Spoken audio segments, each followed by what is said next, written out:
So it is laziness on the part of the producer and director to keep using somebody for the same role in every all film. the time, It all is the time, all the time, ridiculous. It makes absolutely no sense. Almost an insult to your audience. And for the actor too to keep accepting the same kind of roles. Okay, fine, maybe you don't have a choice. That's what you are getting. Okay, so why don't you just make lemonade out of your lemons? Why do you keep just chewing the lemons like that and just squeezing face? Make lemonade, dude. But I think it's very lazy for you to cast somebody for a particular role just because you've seen the person play the same role in another movie. It doesn't make any kind of sense to me. I wouldn't totally blame the actors for accepting it anyway because, you understand, man, you gotta put food on the table.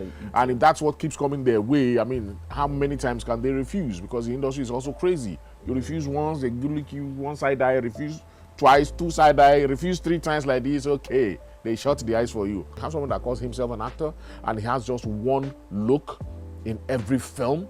I'm sorry, dude, you're not professional. You are a fraud.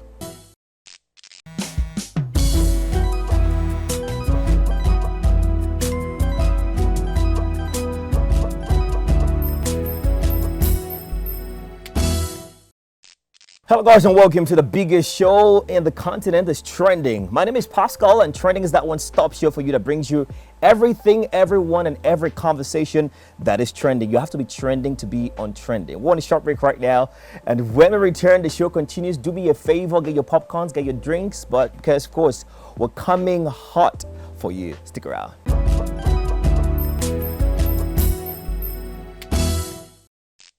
Welcome back guys to Trending. I hope you already got your popcorn and your drinks because of course the next 20 minutes of the show is going to be back-to-back questions and a hot gist here on the show. Today on the show we have someone that has done so much for the Nollywood industry and the movie industry in general around the world. He goes by the name Femi Branch the Legend. Thank you so much for coming on the show. Wow, that's like a very nice. Can you do that again? Thank you so much. This is a very. How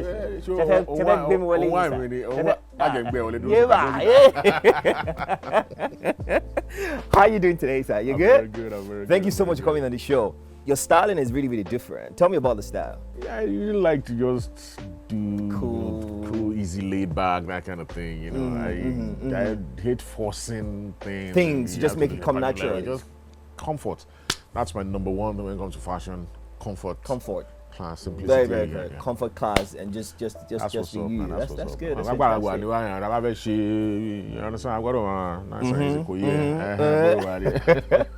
You're a legend, and just want you to know. First, let me just say from here, you've done so much for the movie industry, inspiring different people and all. I feel like you should take your flowers. All right, this is me personally giving you your flowers that you deserve. You start your career in 1991. That's like 34 years ago. I just turned 30. It means that you started your career before. Whatever. As in, okay, like. No, I'm so you know. I just turned 30. No, I don't know that part. So like 34 years ago, you started your career at the age of 24. So now you're 54. 55. Actually. 55. You turned 55. It's been glorious since then. Can you take us to the first experience when you started, the first body of work you ever released or you ever remembered? The very first project I took part in was way back in the university in Arts in Ife. They have what they call the acting company. They're like staff that are actually employed to act in the company. That's primarily their job. So they were doing a movie called Oriro. Yeah, so they just brought on some of our students to come play extras in the film and all of that. So it was a Yoruba film, yes. So that's actually funny. Tell me about it. It's actually funny because I was just talking to Mercy and I was like, I started from the English movie industry before, but I actually started from the freaking Yoruba movie industry, which was with the movie Oriro. Discovery made right here. First time I'm actually realizing this. Wow. Thank you. That was the movie. It was a Yoruba film. That was the first thing I did. You know, that was in, it wasn't even 91. So that's, 89 or 90? Yeah, I think it was 90 because I start counting from there. That's why it's 35 years this year. So it was in 90, yeah. It's actually 90 because I actually started 89, 90, but it was actually 90 that I actually did. That you literally launched properly with the... Yes. So Oriro was the first movie every time you were in front of the camera. First. That's amazing. So, but right now, 35 years later, you've released one of the biggest box office movie in Nigeria, Nollywood space of all time, and it's really, really amazing. House of God, live here. But one thing I actually want to just ask is, how was the journey to actually becoming a great actor? Where did you start from? How did you know that that was your calling when you started? It's actually funny because the acting was never anything I aspired towards or You had didn't do aspirations theater for. out there, she theater out there, she... No. I did. I'm saying before I got to the university. Oh, okay. I discovered drama when I got to the university. Oh, I entered the University of Ife, okay. You know, because the year I did JAMB, English was cancelled. Yeah. So I got was it cancelled provisional. or you didn't pass it? Me English, it won me. Hello. Okay. Go ask somebody, First, bro. so Come okay. on. I understand. Don't play. You know? So English was cancelled that year. So it affected my cut-off mark. So I was now given provisional admission Okay. to study religious studies in Ife. Oh. So I got in with that. Also, and my dad worked it out case. I was supposed to change to law in the second year and all that. First semester of my second year. So I was still trying to push the whole law thing in, trying to see if we could do the whole change and everything. My dad was pulling strings from Lagos and everything. Late Mama HID Awolowo was also pulling strings. They were trying to make all that happen. At the Obafemi Awolowo University, when you're going from the academics to the halls of residence, there's a shortcut that you can take, which we call Old Buka. So you pass the African Studies Complex, which is where which houses drama, music, fine arts, African languages, and all of that. So you pass in front of African Studies or through African Studies, then through Old Buka to get to, you know. So we normally take that route when we're going, you know, back to the halls. Then I think I was in Angola Hall or so then. So you have to pass through Old Buka, then pass the back of Mo's, then god damn. Yeah, 35 years ago. Come on. So I noticed that anytime I pass this place, I'm always hearing this but morning, afternoon, night. Then they're singing, they're shouting, and I asked a friend of mine that, dude, these ones two are in this school to get a degree. Or are they just brought here to entertain or what? It's all those drama students who that's their own this thing. I'm like, students, it's actually a course. People are actually studying this, dancing, singing, and everything. So I got curious. So and I went in and I saw them. Now in the African Studies complex, when you first enter, so there's the pit theater there, then there's the amphitheater, you know. So when students are on break or whatever, so they just like generally around the amphitheater out there and everything, doing different rehearsals, different things. And I saw this.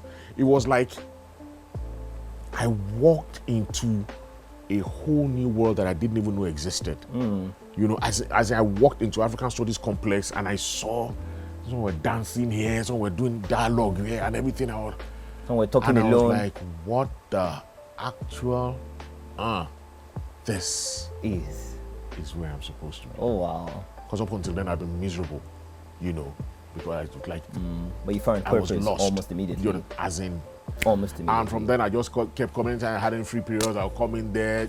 Eventually they had no choice but to accept me by force. So when Chuck Mike now brought a play to Ife, they were using me to pose before to catch Cruz, the drama student, because I hadn't changed then. It was after Chuck Mike now came, now brought a play, and then I asked him if I could be in the play, and Chuck Mike now put me in the play. The play was called Enio.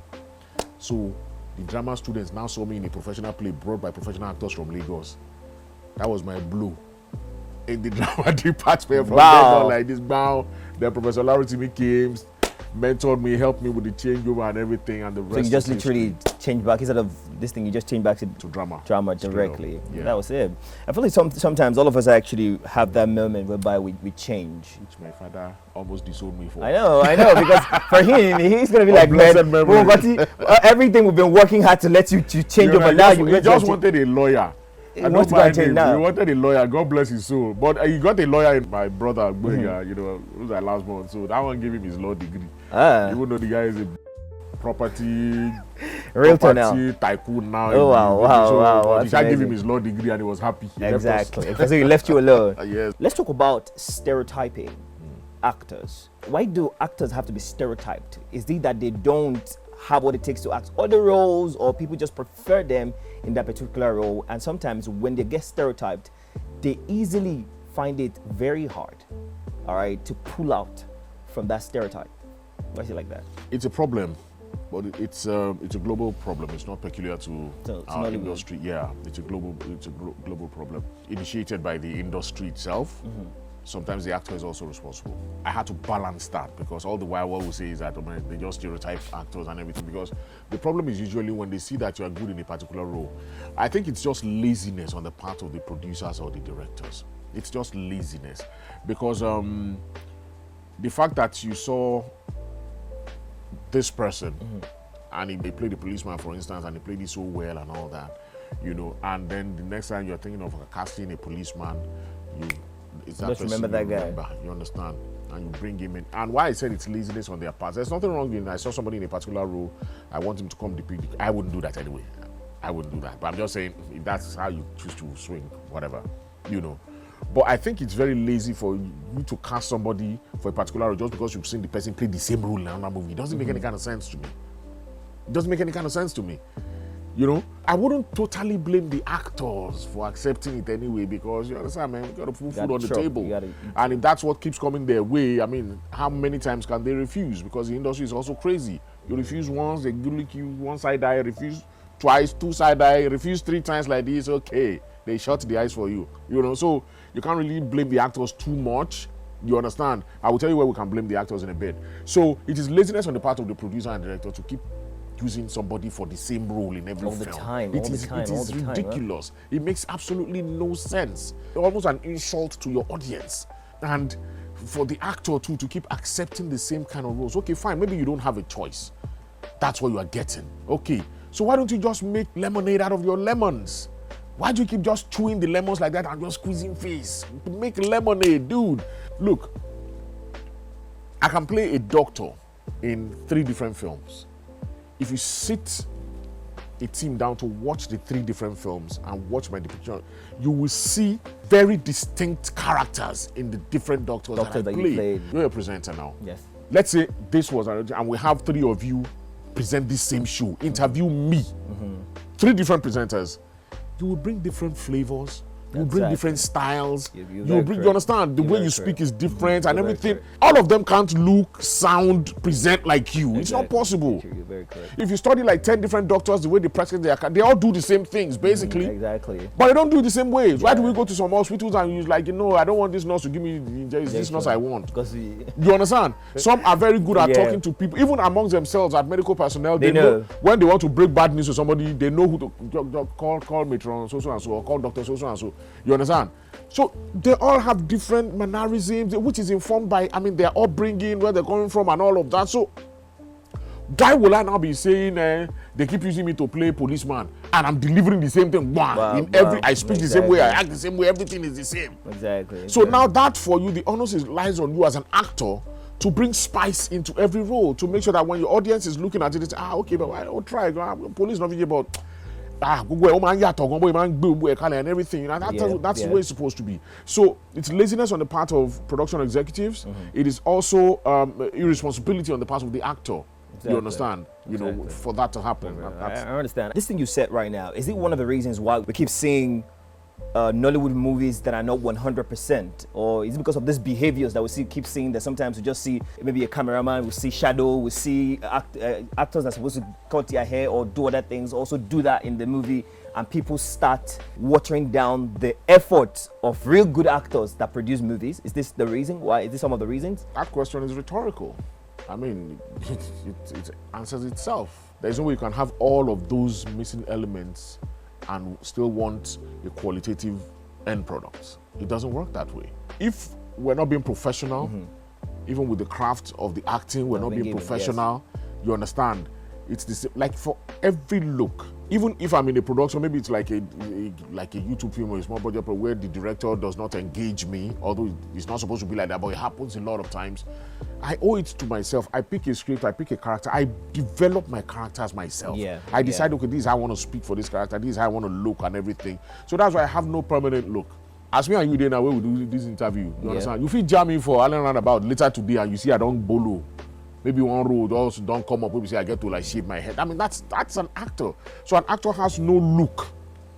If you have someone that calls himself an actor or herself an actor, let's not even talk about the ladies, because I mean they have a lot of ways they can change their look with wigs and all of that. But if you have someone that calls himself an actor and he has just one look in every film, I'm sorry, dude, you're not professional. You are a fraud.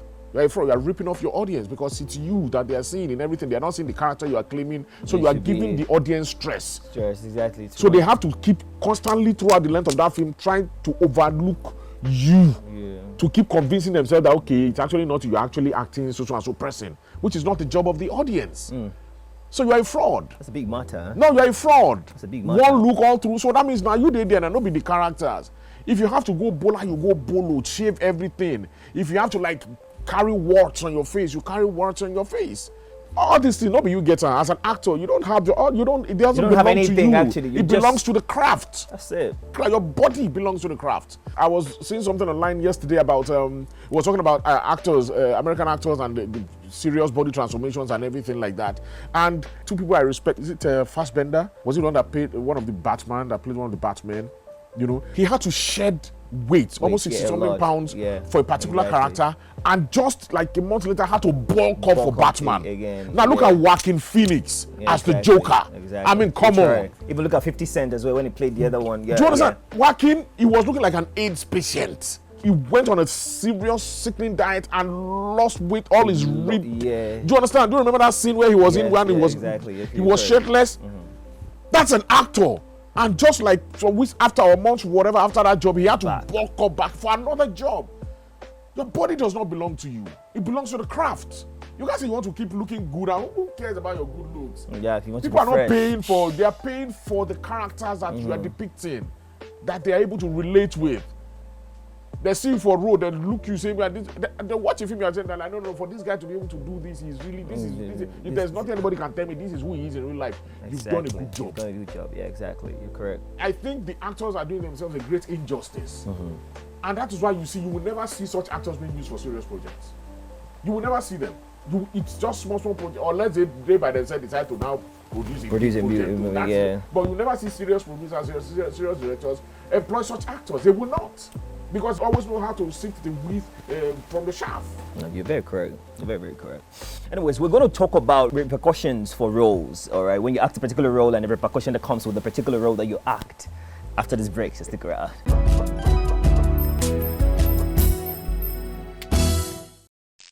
Welcome back to Trending. I hope you're enjoying yourself at home, all right? Because, of course, this is about to be hotter than even before. Femi Brandt is in the building, and we're having a great time here on Trending. Now, the question I actually wanted to put up before we went to that break was roles and repercussion. People have actually said, statistics have actually proven that, man, sometimes when you people, actors, all right, when you do your roles, when you act a particular role, there are repercussions to the role that you act. Shed more light to it for us, please. What kind of repercussions? We'll talk about, for example, now you acted at House of God. Were there like some spiritual things that you did to act the things you did? Or maybe, for example, now you've acted Babalawo before, or you've acted as a native doctor, as a case may be. Come on, me go English, it's called native. You've acted native doctor in some movies, yeah? Right. Did you do some ablution? Did you do this thing before you did those particular roles? And after you did those particular roles, were there some etutu or sacrifices that you had to do for those roles to be cleansed off you? Me personally, no, I've not had any such experience. Yes, I have done roles that are deeply spiritual, but the only time I've ever had that kind of experience was way back in Ife. Ife?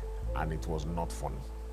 Tell me about it. It was in Ife. But before I mention that story, I think this is the first time I'll be saying that story. I don't know. Good, because you're in Trending, sir. But before I mention that, I would say that a lot of times when we have to work in certain situations, like because oftentimes act some scenes, we actually use real life locations.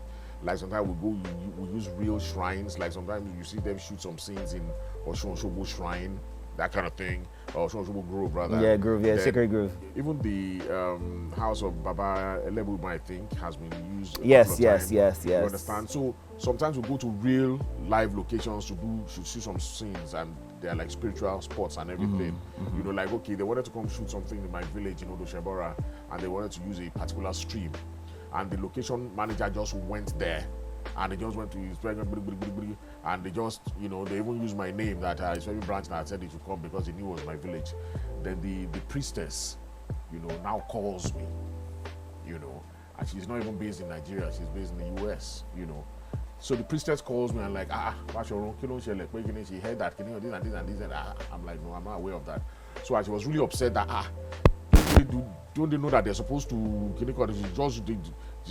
they just walk, and everything. And I'm like, no, that you should not, if I'm aware, that I will not permit that, you understand? Because when we use all these places, you have to appease, you have to get the proper permissions. You understand? Yeah. So you have to tell them what you want to do there, so they will tell you whether it can be done or yeah. So then you now have to make the necessary appeasement and all of that. Even after doing the appeasement, they still give you the rules guiding your entry in there. Okay, maybe you can't sit on this place, you can't touch this one, maybe women can't enter this particular place, or if the women are doing their monthly period, they can't come in, all those kind of things. So it is when you violate these things that such repercussions now happen. You understand? That sometimes the girls might not be honest and say they are doing anything, or maybe the person that was there didn't actually give them all of that, and then it happens and somebody is going home after the film is finished and is battling with some spiritual things and not knowing that it is because of where, you understand? And some of our people can be very careless. You just enter a place, you just start touching things and handling things, not even shrines or whatever, even people's houses that we use. Because, we're at risk literally all the time with the locations that we use.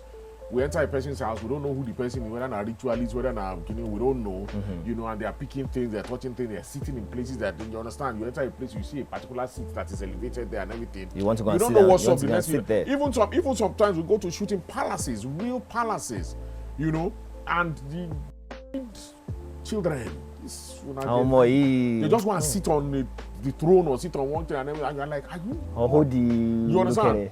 And because they don't feel, because they believe that if anything must happen, it must happen. It was physical. So if nothing happens, that means nothing big. But guy, you don't understand. So it doesn't work that way. Yeah. It can be weeks, days later, you just start battling something and you don't know that that's where you mess. So most of the time, what I'm trying to say is, we need to be more careful. We cause these repercussions most of the time for ourselves, either by lack of good preparation or lack of understanding of the role location, or the character that you are getting into. Then if they're just giving you incantations on set for something, you need to like me. You will tell me the meaning. You will tell me the meaning. I will know the meaning. What even before I got old, you understand? So that's figurative expression, is it not? Sorry? That's a figurative expression you just used. Before you got old, is it literal or figurative? I'm old. I'm 55. No, I'm not. But you say before you got old. Are you saying before you got old in terms of figurative expression that before you got old? No. I shake me leg on. You are alright. No, like seriously. Before I got to this age, you understand? Yeah. So I'm not saying this because maybe I'm a chief or whatever and everything. Yeah. I have always been that way because I believe that's how it's supposed to be. Because as an actor, I need to understand the lines you are giving for me to be able to deliver it properly. Absolutely. So if I'm saying some things and I'm supposed to be blinking, or I'm supposed to be shaking, and I'm just saying it flat like that, so people that understand that language will now be like, shake. What are you doing? This actor. If I understand what I'm saying, it naturally dictates how I move, the gestures I give, the expressions I give, and all of that.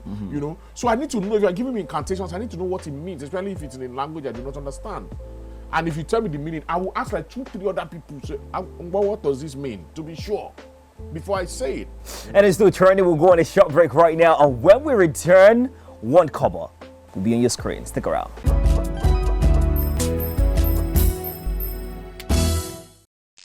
Welcome back to Trending. I hope you're enjoying yourself at home because, of course, we are here live in the studio. I still have Femi Branch in the building, legendary.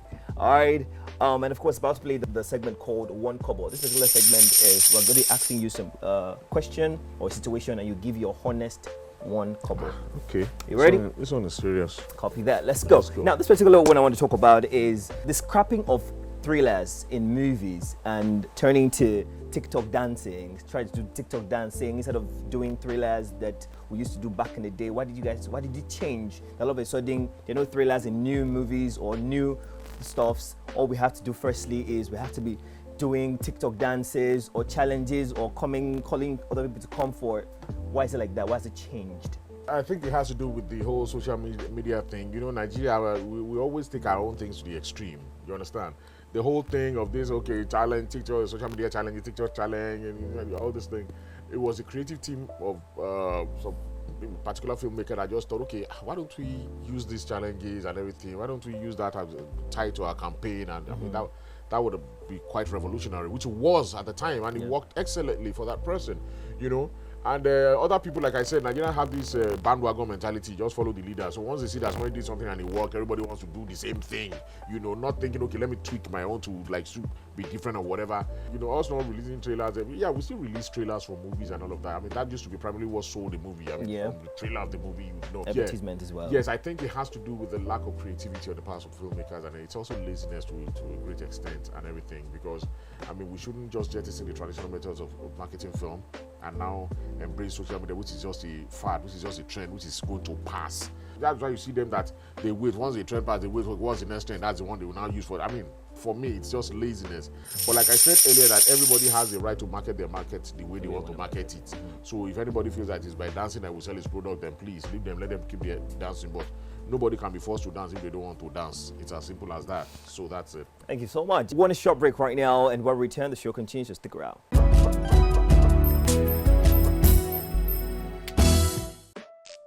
Welcome back to Trending. Mr. Femi, thank you so much for coming through today. So, and his name is Bashoron Femi Branch. Bashoron Femi Branch. You pay one full cow. Thank you so very much, sir. It's a pleasure, bro. What's wrong with this way is just trying. Anyways, but before I let you go, tell me, do you have any other projects coming up this year? What other projects do you have coming up? Yeah. We're actually in pre-production for my movie, which is going to be released in the cinemas this year, by God's grace. So we're in pre-production, and we're going to go to principal photography very soon. Okay. So you need to look out for that. Look out for that. Any? Do you want to give us the name yet? Nope. But they say artist, okay, because art is cannibalistic. You don't want people. Oh, you know that, right? Of course, I do know artists. I do know art is cannibalistic. People can copy things. You know. Yeah, I understand. So that's the reason why you don't want to let the name out. Copy that. But thank you so much for coming through. I really appreciate you coming through. His body of work is coming out. He does not really want to release it because, of course, he understands that. We'll come back. We're coming back. And by God's grace, it's going to trend. So we're going to have reason to be back. Exactly. Back here and invite us properly. All right. Yeah. So maybe the debts that you're owing me now will cancel this debt I'm owing you. So debts cancel. I didn't aware I was owing you. But before I let you go, just like 10 seconds, I want you to do like a particular line in Gar for us. Favorite line in Gar. I know favorite line will be a problem. Just every line with your favorite, because you delivered it exceedingly well. But just give us like. This was going to be very short. So this was the scene between myself and Muiwa Ademola when I was getting the conditions for becoming the Alafi. Yes.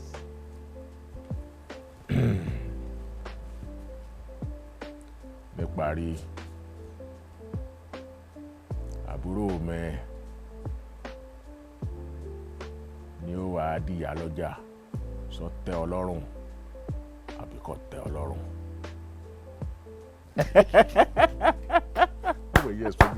Thank you so much, and that's how we come to the end of the show. Thank you so much for being part of the show. Make sure you follow Trending on all social platforms, all right, on Hip TV, at Hip TV on Instagram, and of course on TikTok as well. Make sure that you also check it out as well on YouTube in case you see this particular episode and you want to see over and over again, because of course it's very, very interesting. And you want to check all the things that we have for you as well. What's your social handle as well, so people definitely will keep following as well? Femi Branch. Chief_Femi Branch. Chief_Femi Branch. My name is Pascal, and until I come your way again, I'm going to go out.